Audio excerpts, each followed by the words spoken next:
सल्लल्लाहु अलैहि वसल्लम अंता उहिब्बु बिलादिल्लाहि इलाई वलाउ अन्नाल मुश्रिकीना लम यखरुजुनी लम अखराजा मिन।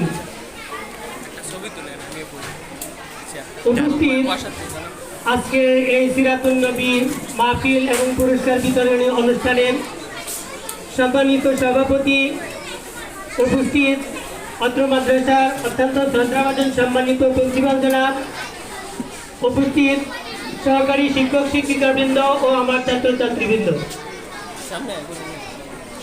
আমি সর্বপ্রথমে মহান আল্লাহ রাব্বুল আলামিনের দরবারে শুকরিয়া আদায় করছি যে মহান আল্লাহ রাব্বুল আলামিন আমাদেরকে অত্র এলাকার মধ্যে শিক্ষার একটি ফুটন্ত ফুল আল-হারা জামিয়া ইসলামিয়া দাখিল মাদ্রাসার আজকের এই অনুষ্ঠানে সুন্দর একটি পরিবেশ সৃষ্টি করে দিয়েছেন।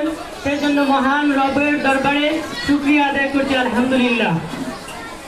তারই সাথে সাথে অসংখ্য অগণিত দুরূদ আর সালাম প্রেরণ করছি আল্লাহ রাব্বুল আলামিনের সৃষ্টির প্রধান আকর্ষণ, যিনি দুনিয়া আখিরাতের সভাপতি, যার উসিলায় আল্লাহ রাব্বুল আলামিন এই দুনিয়া সৃষ্টি করেছেন এবং আল্লাহ রাব্বুল আলামিন এই মানব জাতির কাছে প্রকাশ হয়েছেন সেই প্রিয় নবী হযরত মুহাম্মদুর রাসূলুল্লাহ সাল্লাল্লাহু আলাইহি ওয়াসাল্লামের উপর। প্রিয় হাজিরিন, আমি আমার ছাত্রছাত্রীদের উদ্দেশ্যে এবং অভিভাবকদের উদ্দেশ্যে দুই একটি কথা বলবো, যেহেতু আমার সময় মাত্র 5 মিনিট। আমাদের প্রত্যেকেরই একটি লক্ষ্য আছে। আল্লাহ রাব্বুল আলামিন এই পৃথিবীতে আমাদেরকে সৃষ্টি করেছেন, কেন সৃষ্টি করেছেন তারও একটি উদ্দেশ্য আছে, একটি লক্ষ্য আছে। আমরা আমাদের এই ছেলে সন্তান বা ভাই বোনদেরকে আল-হারাতে ভর্তি করেছি, সেখানে দিয়েছি, অনেক প্রতিষ্ঠানকে বাছাইকৃত করিয়া সেখানে এসে আমরা পছন্দ করেছি, ভর্তি করেছি এবং আমাদের এই ছেলে সন্তান বা আমাদের এই ভাই বোনদেরকে নিয়ে আমাদের অনেকটি লক্ষ্য আছে। কারো লক্ষ্য হবে ডাক্তার, কারো লক্ষ্য সে টিচার হবে, কারো লক্ষ্য সে জজ হবে। এমনিভাবে এক একজন পিতামাতার এক একটি লক্ষ্য উদ্দেশ্য এবং এক একটি স্টুডেন্টেরও এক একটি উদ্দেশ্য নিয়ে আমরা সামনের দিকে এগিয়ে যেতেছি। প্রিয় হাজিরিন, আমি এই উদ্দেশ্যকে একাত্মতা পোষণ করে আমি বলতে চাই, যেহেতু আমাদের এই মাদ্রাসা সরকারি সিলেবাসের অন্তর্ভুক্ত এবং সেখানে পড়ে আমাদের জজ হওয়া, আমাদের টিচার হওয়া, আমাদের উচ্চশিক্ষায় অগ্রসর হওয়া, আমাদের ভার্সিটিতে চান্স পাওয়া সম্পূর্ণ সুযোগ সুবিধা রয়েছে এখানে থেকে। এই সুযোগ সুবিধা তো অবশ্যই আমরা কাজে লাগাবো।